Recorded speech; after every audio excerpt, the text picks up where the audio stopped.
بسم الله الرحمن الرحيم. الحمد لله وحده والصلاة والسلام على من لا نبي بعده. أما بعد فأعوذ بالله من الشيطان الرجيم. بسم الله الرحمن الرحيم. وإذ قال ربك للملائكة إني جاعل في الأرض خليفة قالوا أتجعل فيها من يفسد فيها ويسفك الدماء ونحن نسبح بحمدك ونقدس لك قال إني أعلم ما لا تعلمون. صدق الله مولانا العظيم. وعن أبي هريرة رضي الله تعالى عنه قال قال رسول الله صلى الله عليه وسلم إذا مات الإنسان انقطع عنه عمله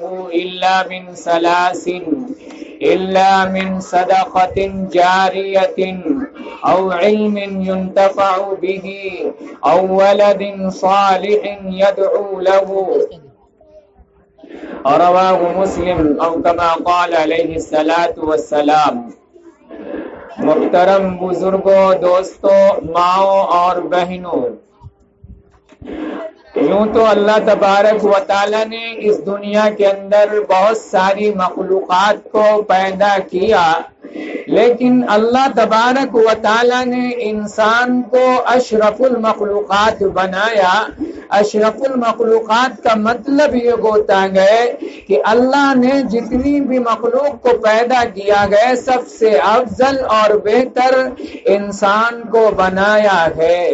انسان کی فضیلت تمام اللہ نے جتنی بھی مخلوق کو پیدا کیا گیا، جتنی بھی چیزیں پیدا کی گئے، ان تمام چیزوں میں اللہ تبارک و تعالی نے سب سے افضل اللہ تبارک و تعالی نے انسان کو بنایا ہے. اور اس کی وجہ یہ گئے، انسان کی فضیلت کی وجہ یہ گئے کہ انسان اشرف المخلوقات گئے، تو اس کی وجہ یہ گئے علم کی بنیاد پر اللہ تبارک و تعالی نے حضرت آدم علیہ السلام کو تمام فرشتوں پر فوقیت دیا. تمام فرشتوں پر حضرت آدم علیہ السلام کی فضیلت کو ظاہر کیا، اور فرشتوں سے بہتر آپ علم کی وجہ سے ہوئے. چنانچہ قرآن کریم کے اندر اللہ تبارک و تعالیٰ کا ارشاد گئے. سورہ بقرہ کے اندر اللہ تبارک و تعالیٰ ارشاد فرماتا گئے کہ جب اللہ تبارک و تعالیٰ نے حضرت آدم علیہ السلام کے پیدائش کا ارادہ کیا تو اس وقت فرشتوں سے مشورہ طلب کیا. فرشتوں سے یہ مشورہ طلب کیا کہ اے فرشتوں، میں زمین کے اندر ایک خلیفہ بنانے والا ہوں، اور خلیفہ سے مراد حضرت آدم علیہ السلام سے. تو جب فرشتوں نے یہ سنا کہ اللہ تبارک و تعالی انسانوں کو پیدا فرمانے والے گئے، اور تو ان فرشتوں نے کہا اے اللہ تبارک و تعالی اس روئے زمین پر ہم تیری عبادت کرتے گئے، تیری کبریائی بیان کرتے گئے، دوسری مخلوق کی ضرورت نہیں، تیری عبادت کے لیے ہم کافی گئے. انسان کو اے اللہ انسان کو اس روئے زمین پر پیدا نہ کیجئے، کیونکہ انسان اگر آئے گا، انسان اگر پیدا ہوگا تو زمین کے اندر فساد مچائے گا، زمین کے اندر خوریزی کرے گا. اللہ تبارک و تعالی ارشاد فرماتا ہے وَإِذْ قَالَ رَبُّكَ لِلْمَلَائِكَةِ إِنِّي جَاعِلٌ فِي الْأَرْضِ خَلِيفَةً قَالُوا أَتَجْعَلُ فِيهَا مَن يُفْسِدُ فِيهَا وَيَسْفِكُ الدِّمَاءَ وَنَحْنُ نُسَبِّحُ بِحَمْدِكَ وَنُقَدِّسُ لَكَ قَالَ إِنِّي أَعْلَمُ مَا لَا تعلمون. وَإِذْ قَالَ رَبُّكَ، اور یاد کرو اس وقت کو جب آپ کے پروردگار نے فرشتوں سے کہا، فرشتوں سے بطور مشورہ کے کہا، جب سیدنا حضرت آدم علیہ السلام جو اس دنیا کے سب سے پہلے انسان اور سب سے پہلے نبی ہیں، جب اللہ تبارک و تعالی نے حضرت آدم علیہ السلام کے پیدا کرنے کا ارادہ کیا تو فرشتوں سے بطور مشورہ کے پوچھا وَإِذْ قَالَ رَبُّكَ لِلْمَلَائِكَةِ إِنِّي جَاعِلٌ فِي الْأَرْضِ خَلِيفَةً کہ اے فرشتوں میں زمین میں ایک خلیفہ بنانے والا ہوں، اور خلیفہ سے مراد حضرت آدم علیہ السلام تھے۔ تو اللہ تبارک و تعالیٰ نے جب فرشتوں سے یہ کہا کہ میں آدم کو اس روئے زمین پر پیدا کرنے والا ہوں، تو فرشتوں نے کہا قالوا أتجعل فيها من يفسد فيها ويسفك الدماء، فرشتوں نے کہا کہ اے اللہ تبارک و تعالیٰ اتجعل فیہا، کیا روئے زمین پر، اس روئے زمین پر آپ ایسی مخلوق کو پیدا کرنے کا ارادہ کر رہے ہیں، ایسی مخلوق کو پیدا کرنے جا رہے ہیں جو زمین کے اندر فساد مچائے گی، وَيَسْفِكُ الدِّمَاءَ، اور خون ریزی کرے گی۔ تو فرشتوں نے انسان کے بارے میں یہ کہا تھا کہ اے اللہ آپ انسان کو پیدا کرنے جا رہے ہیں، اور انسان ایسی مخلوق ہے جو زمین کے اندر اگر پیدا کیا تو زمین کے اندر وہ انسان فساد مچائیں گے اور اسی طرح زمین کے اندر خون ریزی کریں گے۔ تو فرشتوں نے اس لیے کہا کیونکہ انسان کے پیدا کرنے سے پہلے اس روئے زمین پر صرف جنات تھے۔ اللہ تبارک و تعالیٰ نے جنات کو پیدا کیا تھا، اور جنات جو گئے وہ سرکشی کرتے تھے، خون ریزی کرتے تھے، اس لیے فرشتوں نے یہ سمجھا کہ جس طرح یہ جنات نے زمین پر فساد مچا رہے ہیں، زمین کے اندر خون ریزی کر رہے ہیں، ایسے ہی انسان بھی کریں گے۔ آگے فرشتوں نے کہا وَنَحْنُ نُسَبِّحُ بِحَمْدِكَ وَنُقَدِّسُ لَكَ، اے پروردگار ہم آپ کی تسبیح بیان کرتے گئے، ہم آپ کی کبریائی بیان کرتے گئے، ہم آپ کی بڑائی بیان کرتے گئے، یعنی انسان کو پیدا کرنے کی ضرورت نہیں، اے اللہ آپ کی عبادت کے لیے ہم کافی ہیں، انسان کو پیدا کرنے کی ضرورت نہیں۔ اس پر اللہ تبارک و تعالیٰ نے ارشاد فرمایا قال انی اعلم ما لا تعلمون، کہ اے فرشتوں جو میں جاننا ہوں تم نہیں جان رہے ہو۔ جب انسان کے بارے میں فرشتوں نے کہا کہ ایسی مخلوق کو پیدا کرنے، اے اللہ آپ ایسی مخلوق کو پیدا کرنے جا رہے ہیں جو زمین کے اندر فساد مچائے گی، جو زمین کے اندر خون ریزی کرے گی، فرشتوں کا یہ گمان جو تھا یہ گمان غلط تھا۔ اسی وجہ سے اللہ تبارک و تعالی لیلۃ القدر کی رات کے اندر فرشتوں کو بھیجتے گئے اور انسانوں پر بطور فخر کے، اور فرشتوں نے انسانوں کے بارے میں جو غلط گمان کیا تھا تاکہ ان کو اپنے گمان پر شرمندگی ہو، شب قدر لیلۃ القدر کی رات کے اندر فرشتے جاتے گئے اور اللہ تبارک و تعالیٰ سوال کرتا ہے فرشتوں سے کہ میرے بندوں کو کس حالت کے اندر پائے، یعنی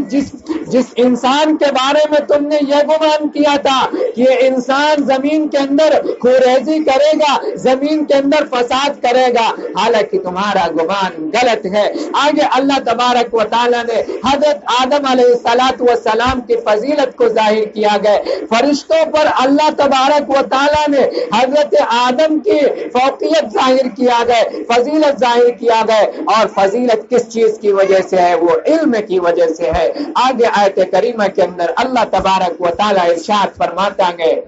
وَعَلَّمَ آدَمَ الْأَسْمَاءَ كُلَّهَا ثُمَّ عَرَضَهُمْ عَلَى الْمَلَائِكَةِ فَقَالَ أَنبِئُونِي بِأَسْمَاءِ هَؤُلَاءِ إِن كُنتُمْ صَادِقِينَ۔ اللہ تبارک و تعالیٰ نے بہت سی چیزوں کو پیدا کیا، اور پیدا کرنے کے بعد اللہ تبارک و تعالیٰ نے حضرت آدم علیہ السلام کو ان چیزوں کا نام بتلا دیا کہ یہ گائے گئے، یہ بیل گئے، یہ کرچل گئے اور تمام مختلف قسم کے اجناس تھے۔ اللہ تبارک و تعالیٰ نے حضرت آدم علیہ السلام کو ان تمام چیزوں کا نام بتلا دیا۔ حضرت آدم علیہ السلام نے ان تمام چیزوں کے نام کو یاد کر لیا، لیکن فرشتوں سے وَعَلَّمَ آدَمَ الْأَسْمَاءَ، اللہ تبارک و تعالیٰ نے تمام چیزوں کے نام کو آدم علیہ السلام کو سکھلا دیا۔ ثُمَّ عَرَضَهُمْ عَلَى الْمَلَائِكَةِ، پھر وہ چیزیں فرشتوں کے سامنے پیش کی گئیں تو فرشتے ہوتے گئے، وہ عبادت تو کرنا جانتے گئے لیکن ان کے پاس علم نہیں۔ اللہ تبارک و تعالیٰ فرماتا گئے ثم عرضهم علی الملائکہ، پھر وہ تمام چیزیں فرشتوں کے سامنے پیش کی جاتی ہیں۔ فقال انبئونی، تو فرشتوں نے یہ کہا انبئونی، اللہ نے فرمایا انبئونی باسماء ہؤلاء، ان چیزوں کا نام بتلاؤ، یعنی وہ تمام چیزیں مختلف قسم کی چیزیں تھی، اس کے اندر جانور تھے، برتن بھی تھے، ان تمام چیزوں کے نام کو بتلانے کے لیے اللہ تبارک و تعالیٰ نے فرشتوں سے کہا، تو فرشتوں نے یہی کہا انبئونی باسماء ہؤلاء ان کنتم صادقین، اللہ نے یہ کہا کہ اگر تم اپنے وعدے کے اندر سچے ہو، یعنی انسان، حضرت آدم اور انسان خوریزی کرنے والے ہیں، فساد مچانے والے ہیں، تو تم ان چیزوں کا نام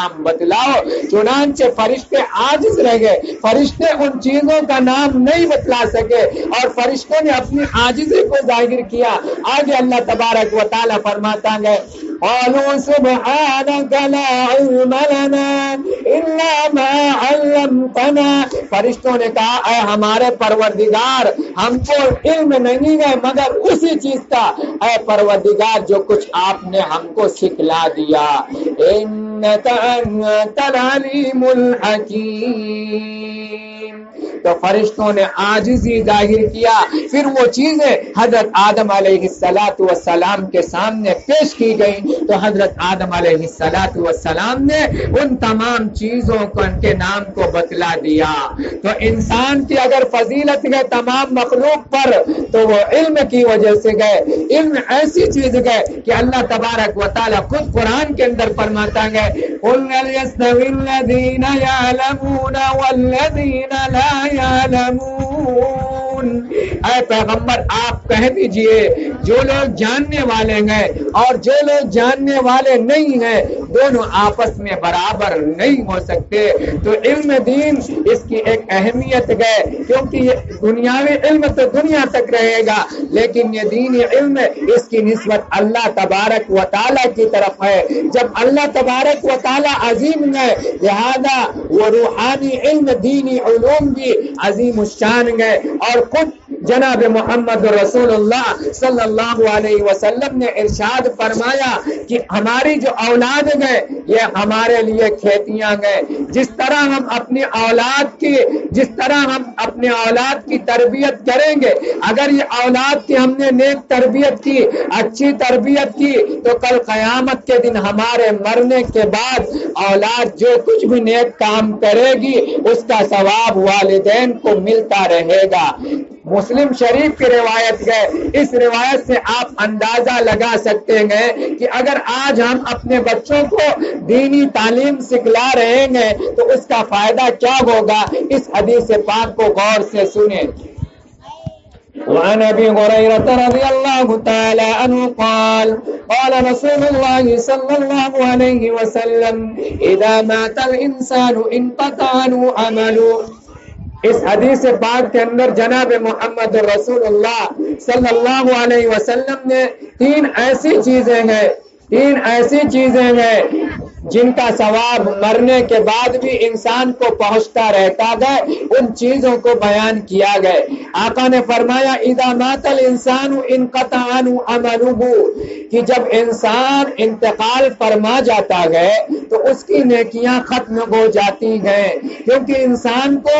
نیکیوں کا ثواب اس لیے مل رہا تھا کیونکہ وہ عمل کر رہا تھا، نماز پڑھ رہا تھا، روزہ رکھ رہا تھا یا کوئی نیک عمل کر رہا تھا، اس کی وجہ سے اس کو ثواب مل رہا تھا، لیکن جب اس کا انتقال ہو جاتا گیا، جب انتقال ہو گیا لہذا اس کی نیک عمل بھی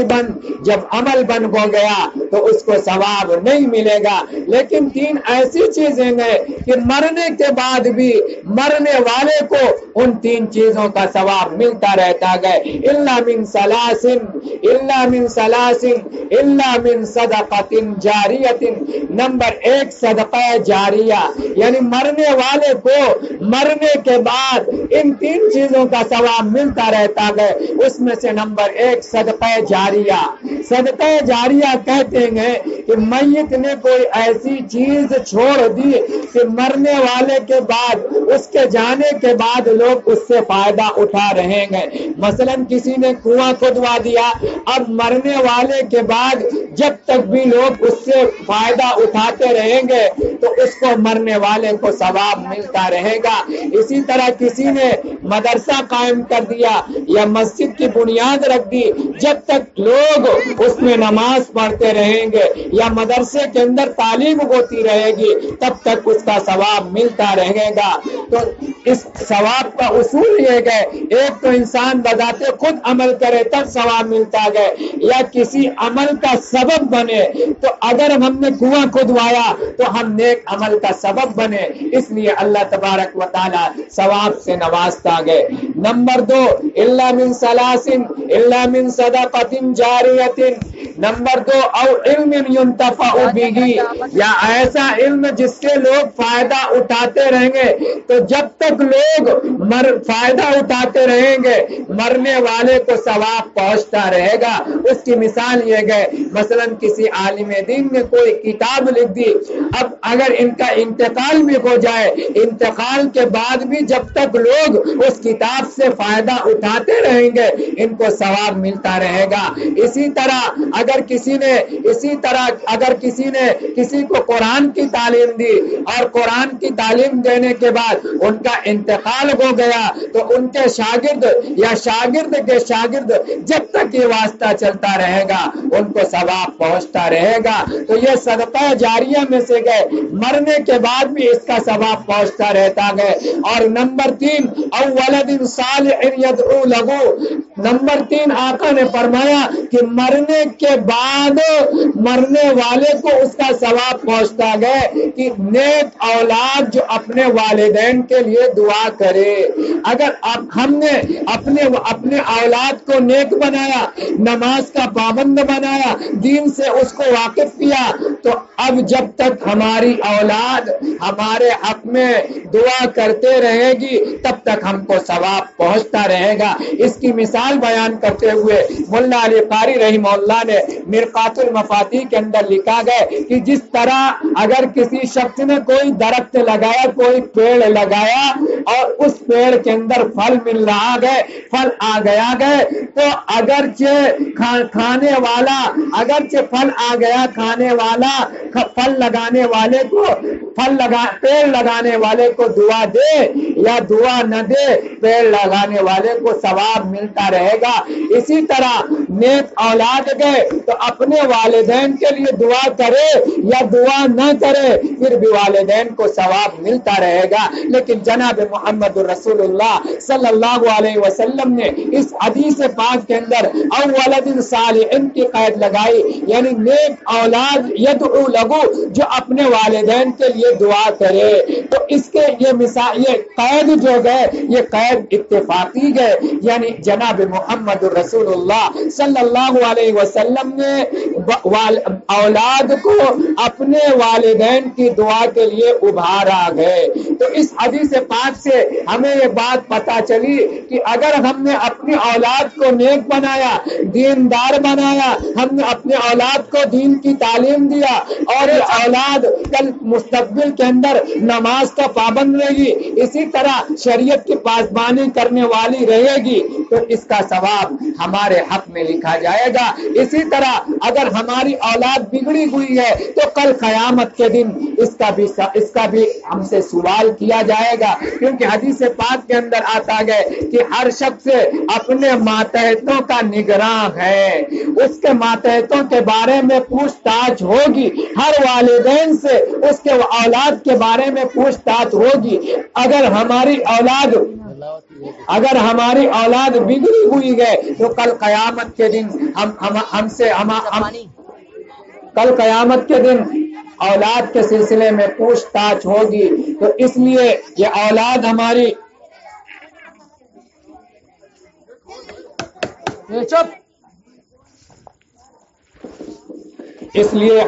اولاد یہ صدقہ جاریہ ہے۔ ہماری بچپن کے اندر ہم اس کو جو کچھ سکھلائیں گے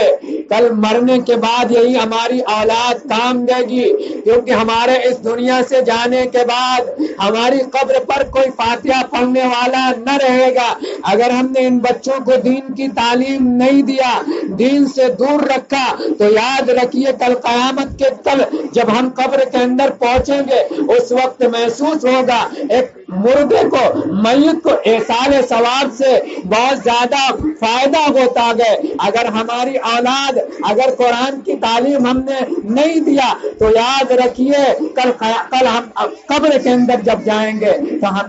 ہمیں اس وقت تکلیف ہوگا۔ اگر ہم نے اپنی اولاد کو قرآن کی تعلیم دیا تو ہم اپنی اولاد کو نیک بنانے کی فکر کریں، بچپن بھی سے اس کی نگرانی کریں، ان کی اچھی تربیت کریں، کیونکہ اولاد کے سب سے پہلی جو درسگاہ ہوتی ہے وہ ماں کی گود ہوتی ہے۔ اس لیے